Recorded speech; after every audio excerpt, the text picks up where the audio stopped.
Good afternoon, everybody. Welcome back to 22 Panels. My guest today, kind of for the second time, because she and Jaime played Bloody Mary and Scary Gary way back for the Santo Sisters Halloween special. But it's Katie Skelly, and this is the first time we get to talk. So, Katie, it's great to have you. How are you doing? Hi, I'm great. Thanks for having me. Yeah, you've got a busy week. You were up in Portland and Washington. And I've got you just before you run off to secret headquarters and then down to San Diego Comic Con. So That's like right. how is the book release going? I would say it's going very well. And Okay. I have I've gotten feedback on the book that is very positive, very encouraging, just the things that you want to hear.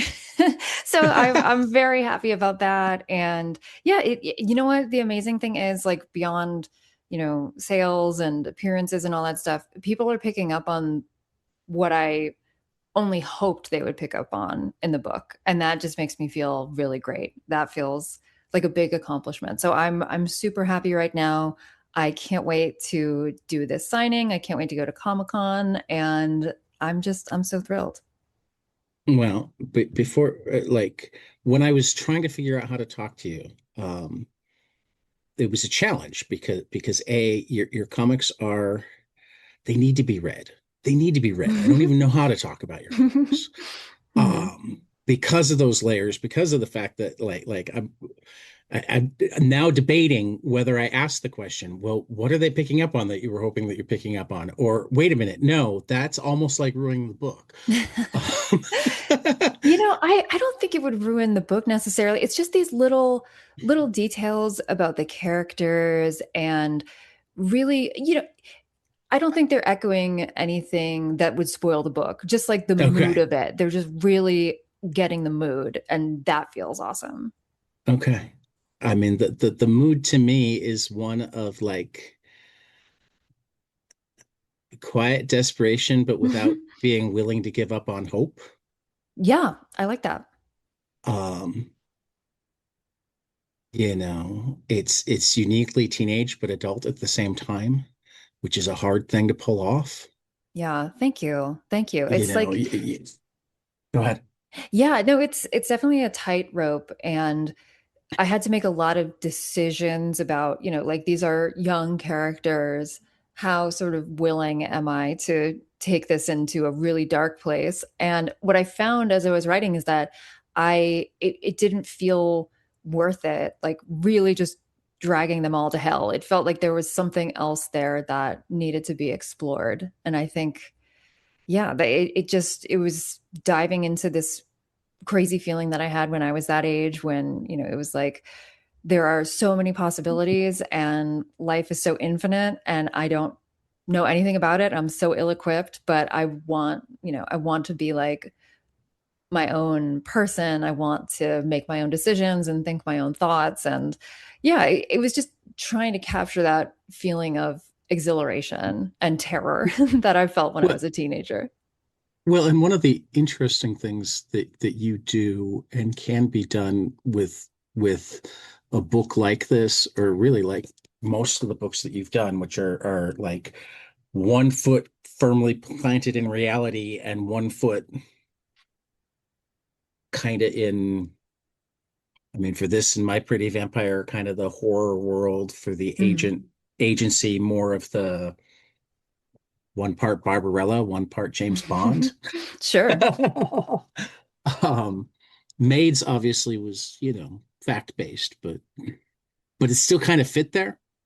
Mhm. Um, where like when you talk about taking in the dark places, I don't know if you're talking about the dark places of the surface, oh, I've got them in a strip club, how bad, or the dark places that you don't actually mention in the words, like mom's an alcoholic that we don't see. Mhm. She's working at the strip club and then hiring her own maids, and I loved how much they looked like the maids from Maids to clean up the house at home, like Mhm. like where there's both this deeper feeling of desperation. Oh my God, she's in a really bad place.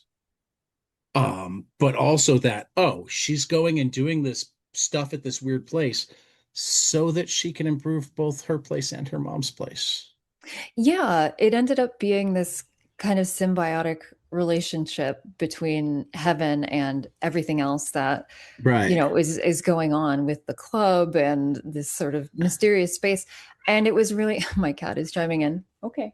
Um, it was really like, oh my God, hold on. What's wrong? Okay. Um, yeah, it was like for me, the actual horror of the story is what's going on in Dolly's house. Like that, Yeah. there's not actually, I mean, there's horror in the strip club, of course, but I it's mean, really more about like what something is like deeply wrong. And right. everything going on around that is almost, to me, it's almost like set design. It's like, okay, sure, Yeah. when you're going through something that is, you have all these stressors and you're a child and you can't really make sense of it. The world might as well be like a haunted strip club because I that's, mean, when you you take know. the vampires and the Lovecraftian horror and make them the comic relief, it says something about the world. I think so. I think so. I think that was my teenage mindset, and it feels cool because I think it's resonating with people on that level too that are like, "Oh yeah, Right. that was my period of cosmic dread and I was like only 17." Right. I feel like we went into the book almost more than I intended to right off the bat. Um, Give us the quick front counter pitch for anybody who hasn't seen Heaven yet, who hasn't like really, for my mom and brother who are listening to this podcast and like will either ask for it from their library or ask me when I'm going to drop off a copy, that sort of thing. Uh I would what's your say basic pitch for Heaven? Yeah, I would say it's a strangely touching coming of age story about a haunted strip club. that I think that nails it. That nails it. Um, Thank you.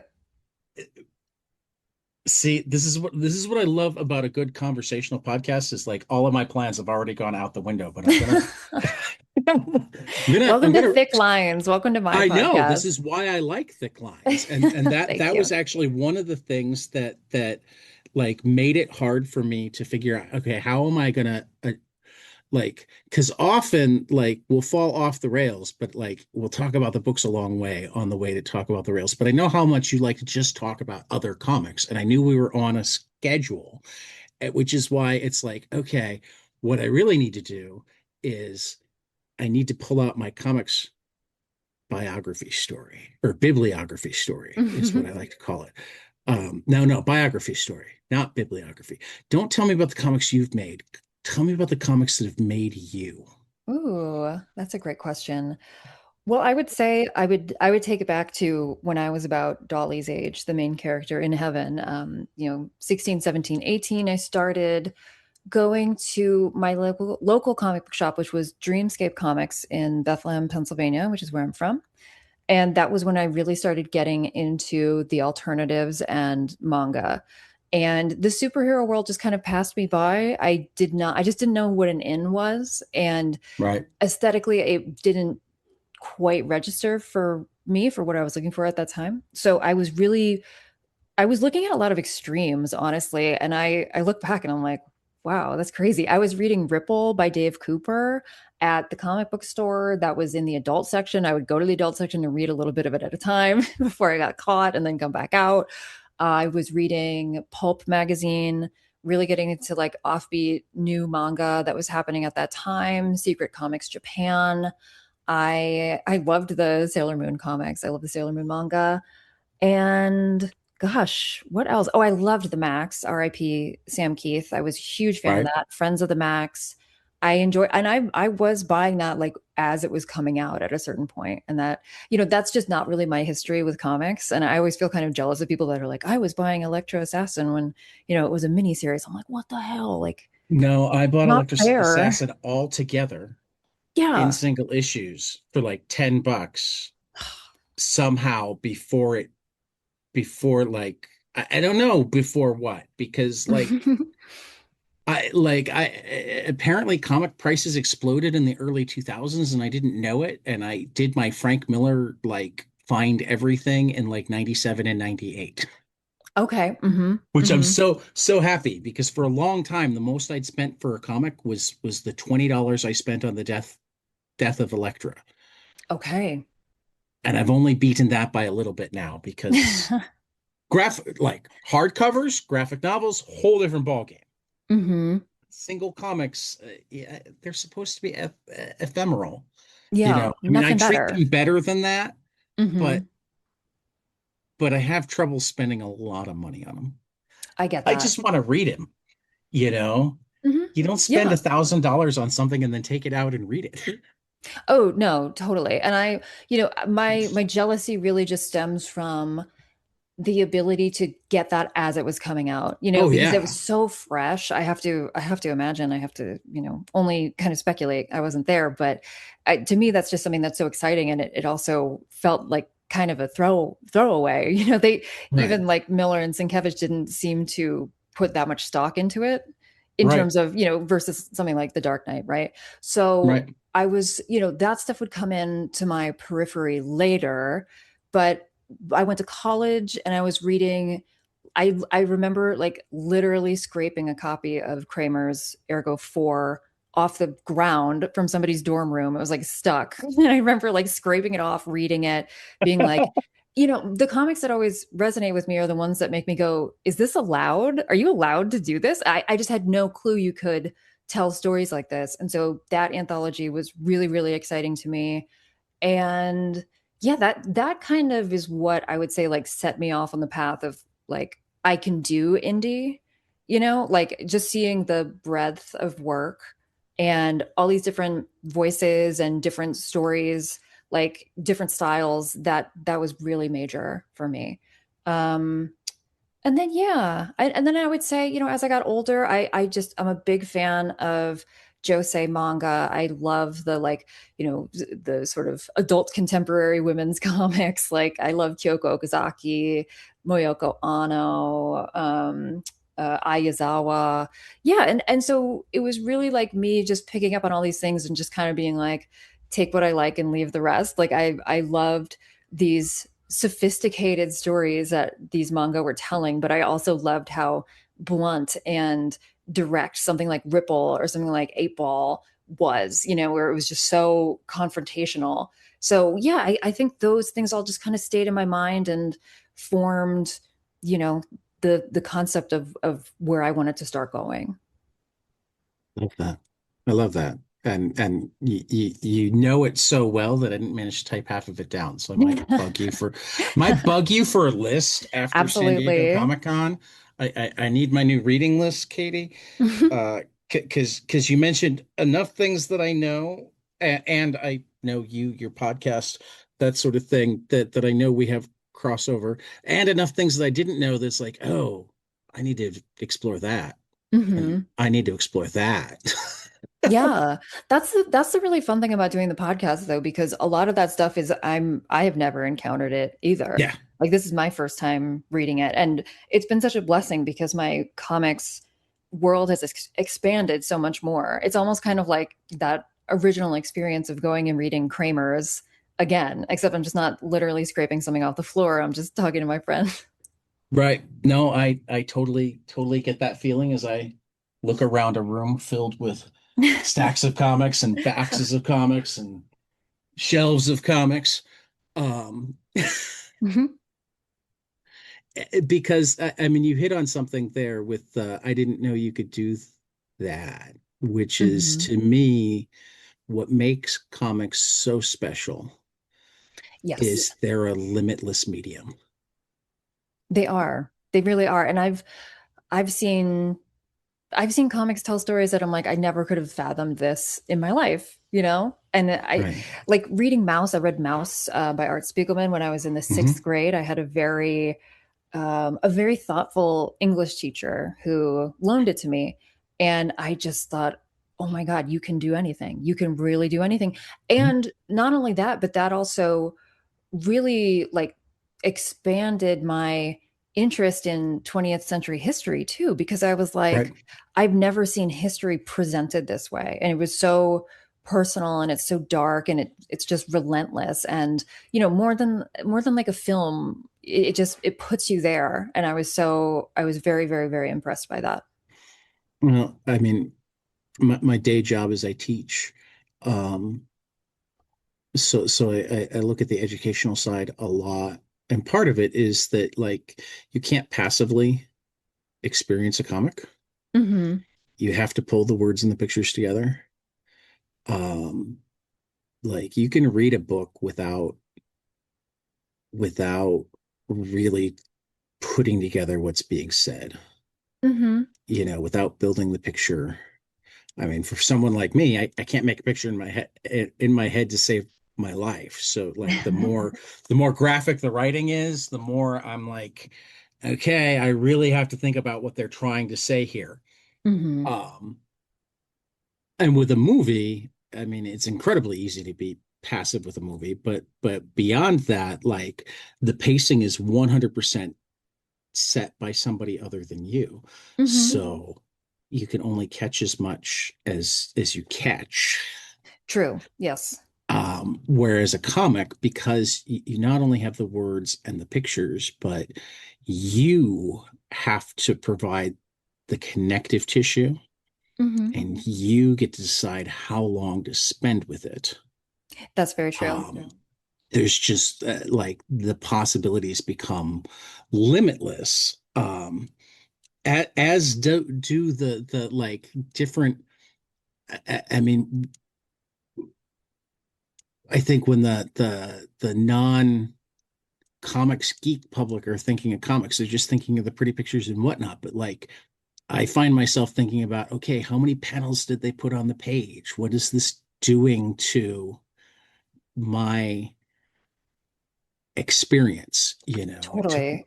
took me Oh yeah. forever to figure out that what I loved the most about Jesse Lonergan's 1,000 panel pages that are still just one picture is that by splitting that picture into 40 panels, he's forcing you to spend time with it Yeah, because absolutely. because you're so used to scanning panels that that even when oh, this is really a splash page, Hmm. because it's panels, you stop and you linger in a way that you wouldn't necessarily linger on a splash page. Yeah, I think comics is always challenging you to be a better reader too in that Right, respect, and right, I think you're touching on some good points, which is, films can be a very passive experience.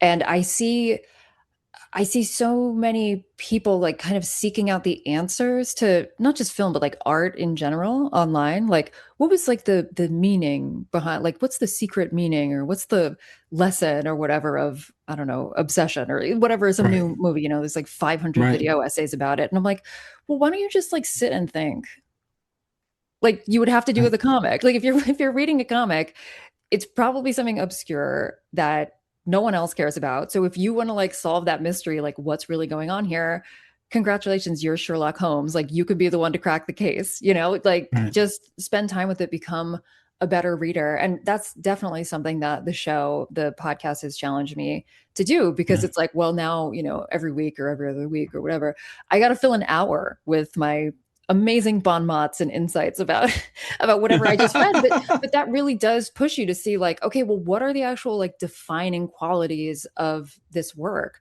And beyond like, what does it have to say? It's more like, how do I formally sort of analyze this? And we're also, like you, we're working in strictly audio. So we right. are very uphill because it's such a visual It medium. is. I like But that challenge. Every once in a while, I mhm, me think too. about doing more video, but it's like I kind of like the having the conversation and therefore encouraging people to go off and read it if they can't Yeah. And completely wrap themselves around it. totally. And in a way, Mhm. it's like you'll never, who knows, maybe you will. I don't know if I will. You'll like never necessarily break wide with that kind of approach, but Yeah. you are like garnering the right kind of readers in your audience too. So even if it's like a Right. very small number of Yeah, I have no people that are idea interested, my audience size, but I know that cool mhm, people say yes when I invite them on. there I you mean, I go. have you on right now, you know. Yeah, yeah, exactly. So Uh, yeah, I mean I still, I worked in the art world. I worked in a lot of places where like the barrier to entry is very high and it's very right. difficult. And that world was not giving me the same kind of insights that I get out of comics. Like it's How not as how enriching. how cool is it how low the barrier of entry is in this field? It's the American dream. Like it's the last place you I can mean, live it the would be American great dream. if more people it would be great if more people could actually like make a living and have that part of the American dream as well. Hmm. Yes. But That's true, but I don't but know. I being part mean, of the club is really easy. yes, I think so. And everybody, I don't know. I like everyone has their strengths, everyone has what they sort of bring to the table, and it's always so fun just going out and going to a show and seeing new work. Even if it's Oh not yeah. necessarily like, "Oh, I love that." It's more like, "Oh my God, like all of this ecosystem is still flourishing." And that's really exciting. And it's just I by sheer will, you Yeah, know? I love like teeny tiny zine shows Hmm. because of that. Totally. You know, the people that like printed their comics at Kinko's this morning, Yes. you know, Hmm. or stayed late at the office to print their comics last night because Hmm. Kinko's was too expensive and they stapled them themselves, Yeah, exactly. you know. Exactly.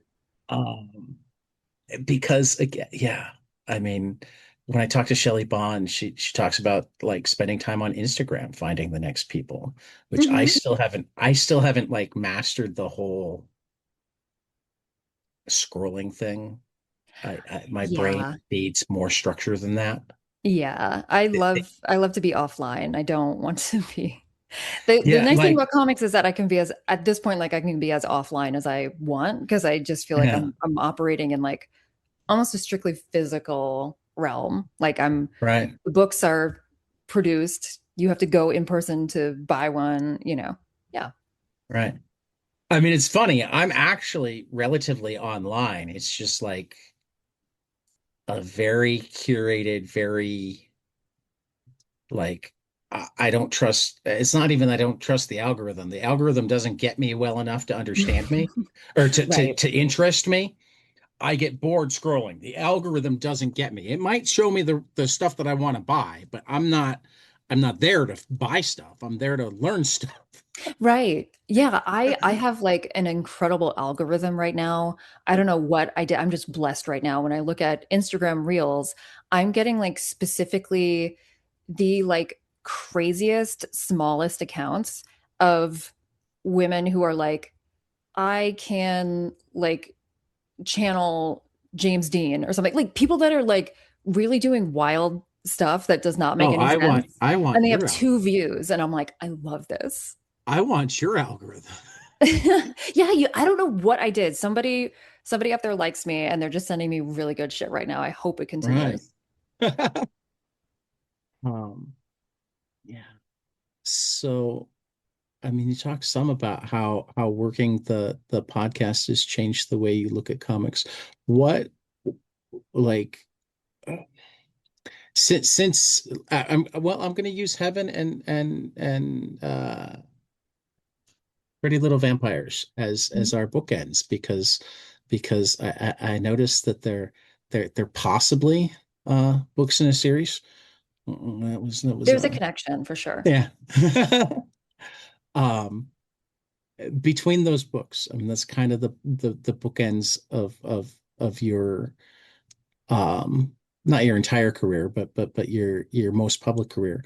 What do you think are some of the biggest things that you've learned and or changed your thought processes on in terms of what comics are and can be, Mm. and how what were the things that made you look at them differently? whether it was conversations or books or whatever. I feel like, well, I'm not sure actually. I mean, I'm married to a cartoonist, which is helpful, and Yeah, we talk about comics all the time. he's done a few worthwhile Yeah, I always comics. I just He tell him to might stick. be on the wall behind me. Yeah, I just tell him to stick with it, and he'll get there, like he's Yeah, getting there. one day. Yeah, yeah, yeah. I had Henry Barajas on recently, and we Uh-huh. noticed I that love we Henry. both, yeah. Well, he told me that he took you to a baseball game. He Um, did. It was so yeah, fun. We had the yeah, yeah. best time. But we noticed that we had the same poster over our Oh, shoulders. nice, nice. Yeah, I mean, I guess, honestly, I don't, when I'm thinking about my own work, it's really difficult for me to think big picture Okay, because if I try to create and analyze at the same time, like it's shot, it won't happen. So okay, I really I'm into, the David Lynch school of meditation. I really just try to just focus on whatever I'm doing and get to a flow state with it. And I okay. have a good I trust my flow state when I get there. I just go with it. So I think I just am kind of absorbing things over time, and those sort of get like channeled and filtered through my subconscious or whatever is in the driver's seat there, and then Right. it comes out on the page. So but I'm struggling to think of like a concrete example of that. I But mean, you live in a world of comics, so I knew it was a broad question. You don't have to come up with a concrete example. I'm very fortunate in that regard, because I'm with Jaime, and then I'm out here in LA, and we have Sammy Harcum who edited Kramer's Ergot, so that's like that feels insane to be able to call Right, him friend, and then right. Stephen Weissman, who I think is so funny, great cartoonist. Jordan Crane, who's like a mad scientist when it comes to Yep, actually putting your book together. Beyond being a great cartoonist, there's this whole like engineering side to Jordan that right. really like he hits a flow state with his books and it's wild. Jazz Heiss is a new friend. She's also out here in LA. I love her work. And yeah, I just, it's a great environment to be in. I feel like I'm here. It's the right time in my life to be here. Like I turned 40 here. It just, yeah, it feels like it's a very good spot for me. So you know, I just try not to take it for granted. And I try to just like hit the drawing board and give it my all. And, you know, yeah, whatever Well, I've taken in will eventually come out in some way. I mean, that's another question I always like to ask. How much do you plan your comics, and how much do they just kind of come out? It depends. Like with maids, I knew like everything that was going to happen. Okay, And sometimes it just crystallizes and you're like, okay, yeah, let's go. With Heaven, that was something I started working on as I was like transitioning between New York and LA. And that was difficult because, I'm changing jobs, I'm changing locations, my entire routine is different. Where do I fit comics in? I'm also married now. I have less time to myself, which is good. Like it's good to, spend time with your partner and not just like be it is. bored all It the is. time. I mean, not just because they like it, because I will say that partners tend to like it when you spend time with them, but They love even when it. you're a hermit, it turns out that being around other people is generally good for your well-being. So good for I you. have discovered. That It was a really hard is. lesson to learn because I like to just hole up in my room with a stack of books or my baseball video game or whatever, Uh-huh, But sure. Oh my God. Well, I got into like such a funk during the pandemic because, right, I was still in New York, which was chaos, and I didn't see anybody that I knew for 3 months. And I just got into this place where I was like, okay, I do my job remotely now. So when I'm not doing my job, I had finished Maids already. I didn't have another comics project lined up. I would right. just like play Nintendo Switch, like, and just like sit Yep, on the couch and just like check yep. out, and getting out of that and coming to LA, I was surprised by how difficult it was to kind of shift out of that mode. I think that's my default state is I would love to just be like kind of checked out doing something Yeah, else, well, but it's I mean, not good.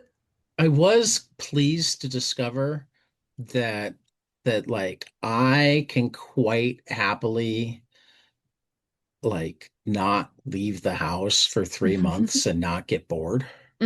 Yeah. I mean, that was a pleasant discovery. But then you have to not decide that that's just an okay overall life. Um, Yeah, but the next time you have to go out, you're like, well, they get to meet the new me and I'm right. crazy, and that was really like I think that was what really changed things for me. I was like, I don't want to I like being with people. I want to be social. I don't want to be sequestered away. So, I've never read The Artist's Way or anything like that. I'm like semi interested in it, but I do think having routines that are like completely unrelated to your practice help the practice so much. Like, That makes look, sense. every Thursday, like I know that we go and have dinner at like this place. And so that means I'm not working that day. So I'm going to plan to like work on Friday. And then that Right. means that this happens. But like, if I don't socialize with someone, let's say I'm like, let me just like call Jazz and like, let's get together and get coffee or something. If I don't do that, I'm going to put myself in like a mental state of distress eventually. So let's Right. just do it, like let me schedule fun on my calendar so that this stuff can actually get done. And I'm very fortunate in that most of the stuff on my calendar outside of my jobby job is stuff that I want to do. Right. I mean, you just hit the single largest problem of like making and maintaining adult friendships. You have to schedule and put them on your calendar. I mean, Hmm. when I learned that, and it was also the pandemic that kind of taught me that, it's like, oh, when I want to see people, I need to, there are new ways because I can talk to them on Zoom rather than in person if I have to. In Totally. person is often better, but if you want to have a friendship, you can't just count on bumping into each other in the hallway because once you're out of school, you don't bump into people in the hallway. Hmm. Yeah, no, Um, totally, totally. And I, which, I think it's always worth it, right, And when I was in New York, it was way easier to just be when it wasn't COVID, it was way easier to just be out and about and just be like, right. hey, like I'm on the corner here. Like, what are you doing? Like, I'm by your apartment. That was easy. LA, it's much more difficult, but Yeah, I was supposed to say, how has that changed? Like from the city where nobody needs to own a car to the city where you yeah. can't get anywhere without a car? I hate to say it, but I just took to it like water. I was like, bye, Okay, bye, New York. I'm done. Like, because by the time I left, it was 2021 and I had been working at that point remotely for a year anyway. And so I right. just kind of like lost all the muscle memory for New York.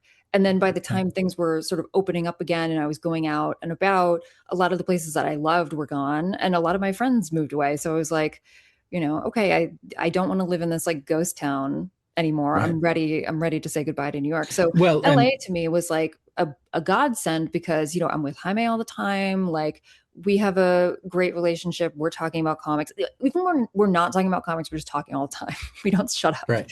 So no matter what, like there's always someone there and it's a very creative and supportive environment. And then, our friends out here, yeah, you do have to kind of go out of your way to be like, can you get together? It's July 17th. Can you get together like August 29th to Right. have coffee for 1 hour? But you do. And then, it's like, I don't know, you have these kind of like social contracts with each other where you're like, Right. we all like each other and we know that this is ultimately good for us. And Oh, yeah, yeah. very pro No, social. no. None of that was supposed to be critical. Hmm. Certainly not of any one place. It was more like the things that suck about adulthood. Hmm. Totally. Yeah, and it's so easy to just get pulled into the bog, and Right. that was I, what was I, happening to me at the end in New York, and I was like, I got to pull myself out of this. I mean, it's one of the reasons why I think comics. One of the things I think makes comics work as much as so many people become disenchanted with them is the cons and the fests because it Mm. it like forces social interaction with each other. Hmm. Now, there's a huge difference between going to San Diego and going to insert name Zine Fest in Minneapolis. Yes. Um, but like one of the things that I'll sometimes tell friends of mine who are creators, they're like burned out on everything, is like you got to go to like a con just as a person where you're not Hmm. doing work. And no, don't go to San Diego just as a person. I mean, maybe go to San Diego if that's your thing, but like You can't be a person in San Diego. I'm sorry. It's right, not right, possible. You go to Comic-Con, you're just like, right, I'm a cog. right, I'm not, yeah. right, right.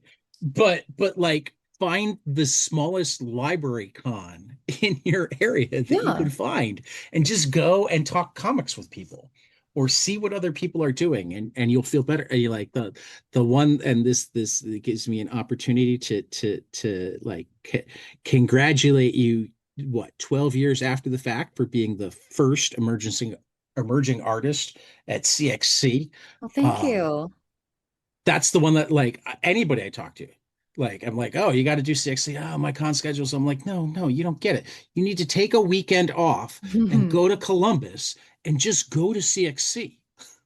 Columbus is so fun too. And like I love my friend, I'm gonna shout out my friend Lauren who works at Laughing Ogre. Like there's a little world of comics there that I think is Oh yeah, really fun. I shouldn't say little. I yeah. don't mean to be pejorative. It's I a mean, it's a rich world. It has a rich tapestry, and then you have the Billie Ireland, and then yeah, of but course you have CXC. Like it's awesome.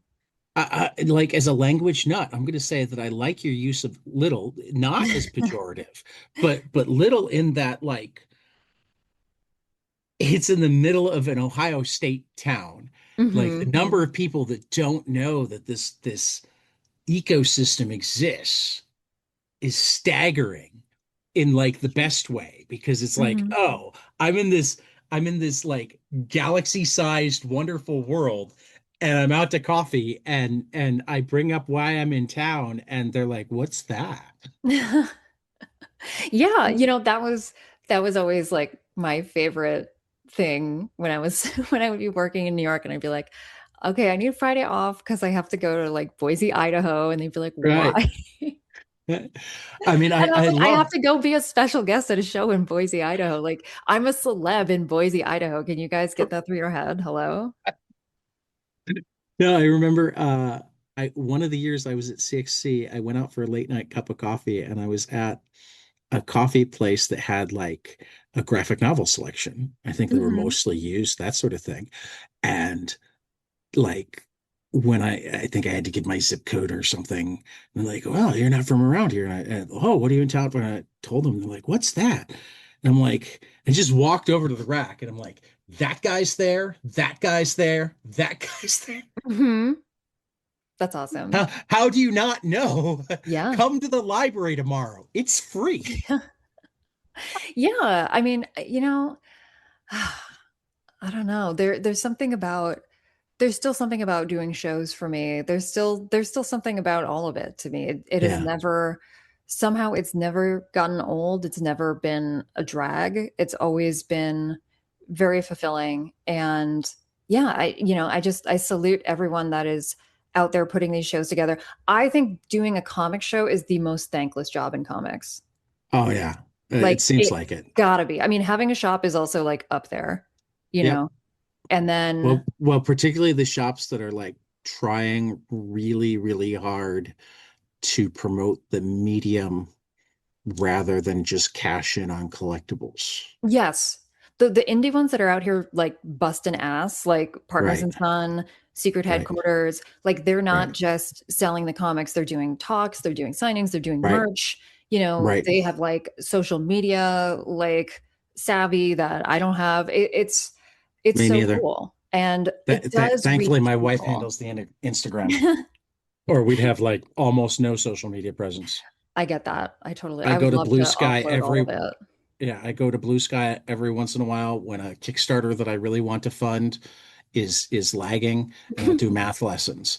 Uh-huh. That's the extent of my social media That sounds like a good way presence. to do it. It sounds, yeah, I yeah. seem pretty effective. I mean, since I started doing the math lessons, I don't think there's been and I don't want to take the credit because like lots of people do a lot more work than I do, but I don't think there's been a book that I did a math lesson for yet that didn't wind up getting across the line. No, And when you say a generally, math lesson, what do you mean? I mean, I'll put up things like such and such book is this far from funding. I have this many followers. You Mm. can get a physical copy for this many dollars. This many followers times this many dollars equals funded. Nice. Yeah. You Oh, know, good. I'm a teacher, so like it's part of how my brain works. Like I Hmm. don't just look at it and I go, oh, they're $4,000 short. I was like, okay, what will it take to get to $4,000? How can I? And Yeah. then I share that. My wife has now turned it into actual chalkboard things for the Instagram. Uh-huh. Cute. I like it. Um, Reminds me, I got to do another a new one for Shelley Bond's new anthology. Subculture is still There you go. It's creeping time to towards the line. get the Yeah, variables out. that's right. I was cursed with a mathematical brain. That's not It's a good. curse, believe me. It's well, no, it's good sometimes, but not so much other times because we're really numeracy in this country is terrible. So sometimes like actually knowing what you're talking about just pisses people off. Yes, Um, I get that. but if you give 100, no, there's no such thing as 110%. Right. Yes, exactly. I mean, I once like this certainly like I was young and stupid, but like I had a manager writing me up for not focusing enough on the profit lever categories, and pointing out that this store was at 40% of this, and this store was at 40% of this, and this store was at 30% of that, and we should be number one in all of them. And I finally drew him two pie graphs on the wall like okay 40%, 40%, 30%. We've got to do 110% and we haven't sold a product yet. Right. I love it. You can't have 110%. Listen, I think this is great. I think this is needed. A lot of people a lot of people have a hard time. I just did a Kickstarter and figuring out the How did budget. I miss that? You got Oh, to it, tell it me when was you for do Kickstarters. it was for a tarot deck. It was my I new still tarot would have deck. done it. Yeah, it's comics adjacent, but it's Right. that just ended the other day and we met the goal and I was like Good. I was doing all my little projections and stuff and I was like, "You know what? I'm going to try to raise more than I've ever tried to raise before and let's just go for it and like see if the momentum is there." And it was and I'm just like so thrilled. So, Yeah. yeah, I could have used someone calculating how many more people I needed. Well, I you could have had a you very specific messaging. I could have done it myself. you have And now yet that talked didn't to me happen. twice, and I will reemphasize as I did the last time. Reach out anytime. Okay. You got it. Thank you. I Thank know you. I'm one guy in a big wide world of Katie Skelly comic book people. So like I don't expect to get to be your best friend tomorrow, but I'm available. Okay, I got it. Got it. I'm gonna And next time I Jaime and got I can math. talk baseball out the wazoo. There you go. I mean, that's still on my dream list. So like put in a word for me. I will. I He will. hasn't come to one of the baseball roundtables yet. Oh, okay. Okay. I, Yeah. Let I me see if I I do can. them I do them every October, and this year I did them opening day because it was my birthday, and it looks like the first full slate of games next year, assuming no lockout, will be on Hmm. my birthday again. So Nice. we might start doing two a year baseball and comics roundtables. Just Very saying. cool. Okay. I'll see if I can put it on his radar. I mean, I'd love to talk about comics too. There is a Love and Rockets book club almost weekly. I've talked to Yeah, his that is brother very three cool. times. I've talked to his brother three times and his niece once, Nice. and Natalia. they've seemed to like me. Yeah, I'm sure they do. Beto keeps coming back. Yes. Um, He's great. yeah, he is. I know that you have to get to secret headquarters, so I'm going to roll into um, my closing questions because I don't want to have them rushed. Um, this is my almost fifth year. This is actually the 901st recording Damn. over 5 years of this podcast. Um, and I feel like I've entered the twilight zone. Uh-huh. The things that I do on a regular basis, the people that are friends of mine, the people that I text about baseball, who used to be like names in books that I treasured, not people that I thought, oh, I can just say, hey, you want to do this or whatever. Mhm. The conversations that I've gotten to have, the places that I've gotten to be, all because of devoting this part of my life to comics, just has blown my mind. If I never make a Mhm. cent off of it, it'll be more than worth it just for that, right? Mhm. Mhm. Um, and I find that that's true of pretty much everybody in comics. So I've started collecting stories. Tell me about a surreal experience. Just one of those things that when you think back on it, you almost have to pinch yourself. You go, was that really me that got to do that, had that happen, met that person, Mhm. is friends with, I mean, yeah.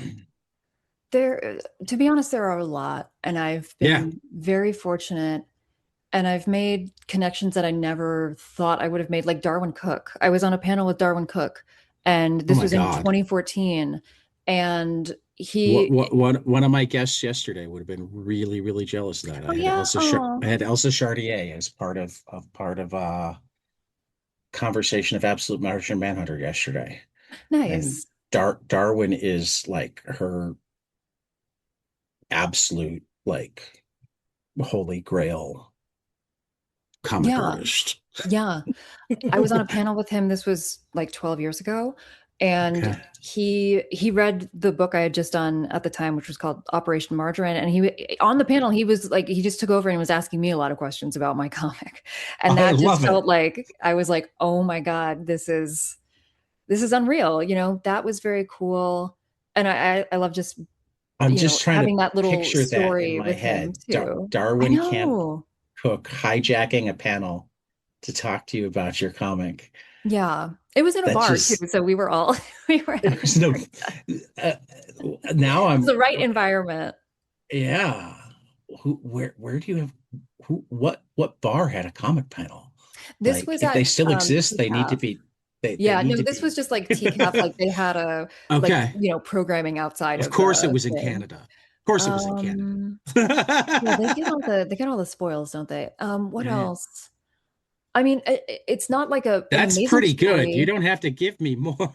I Well, mean, you just can. on the flip side of that, one time I was doing a show in Brooklyn and someone talked to me and they had a half-cooked piece of spaghetti on their shirt. And I thought that was really remarkable. I was like, how did you do that? How? It's like, that's cooked on one side and then the other side it's just that hard pasta. And it was just affixed to their shirt, like whatever, I Was was just it up was to it was something. it on purpose Didn't seem or like just it. there? Did not Okay. seem like it. And it stayed Okay. with me for at least 10 years. So whoever I that love person that. is, I would love to hear more about you. But also, like, Right. I'm totally okay not knowing what was going on there, just Right. leaving it a Right. mystery. I love it. I love it. All Shout out to right. you, Pasta Man. Yeah.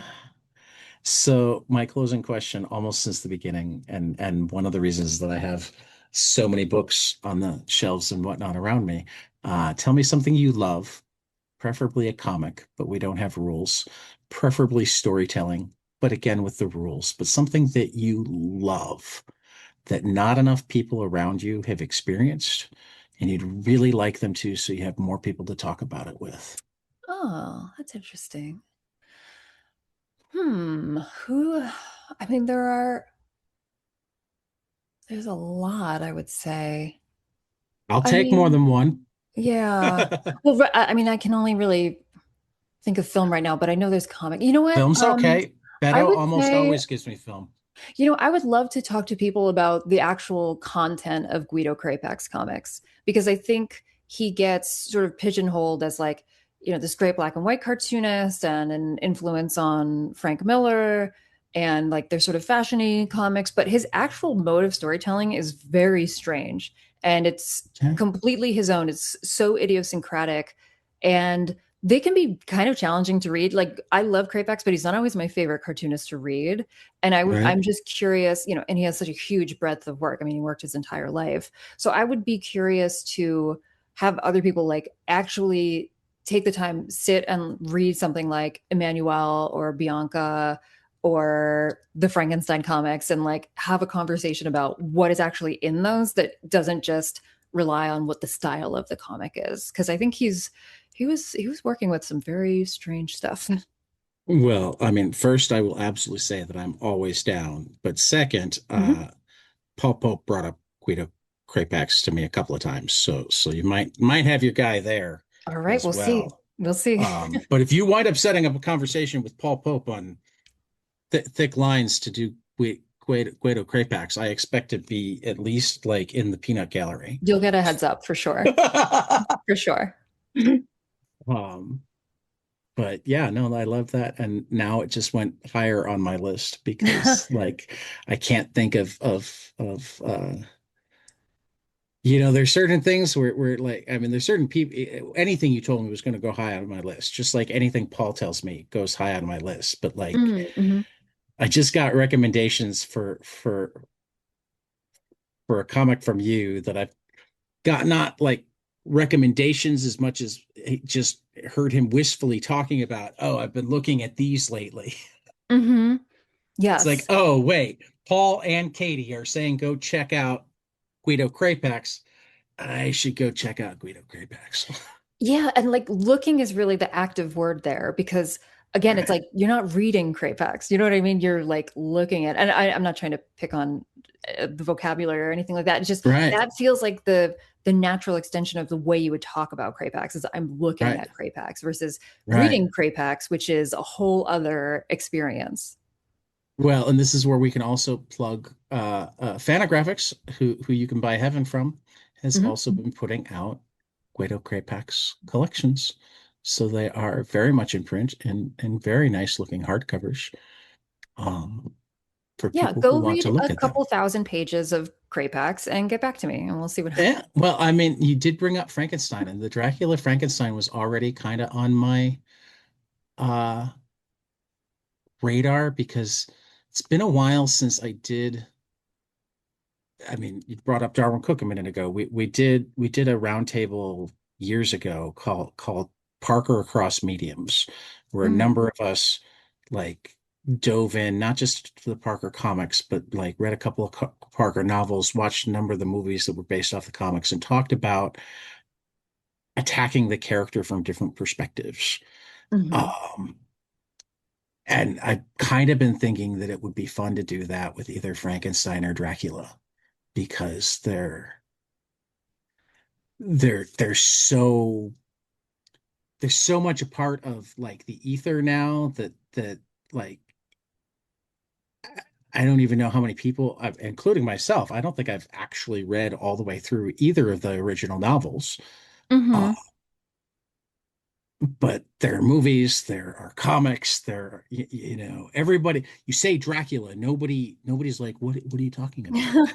Right, right. Yeah, and I think the Frankenstein one is especially interesting because that was one of his last comics he ever did. Okay, So it's late in life. He died of multiple sclerosis. So it has like it's very relevant to right. his life. And I think it gives it this extra texture that I think is really interesting, brings a lot to it. It's rich. I think it's one of his richest. Yeah, that that sounds fantastic, and it might be a soon read for me. Hmm. Um, and who knows, maybe I'll be reaching out and going, Katie, do you want to do a book club? Yeah, I know I'm that's what down. you do on your podcast, but do you want to come do it on my podcast? Listen, just put a nickel in me. I don't stop. It's fine. We can talk for another 100 hours. I do Well, no, we apologize. can't because you need to That's get right. down to secret headquarters. So That's right. for Katie Skelly, the book is Heaven, out from Fantagraphics now, and this has been 22 panels, and we will see you after the next page.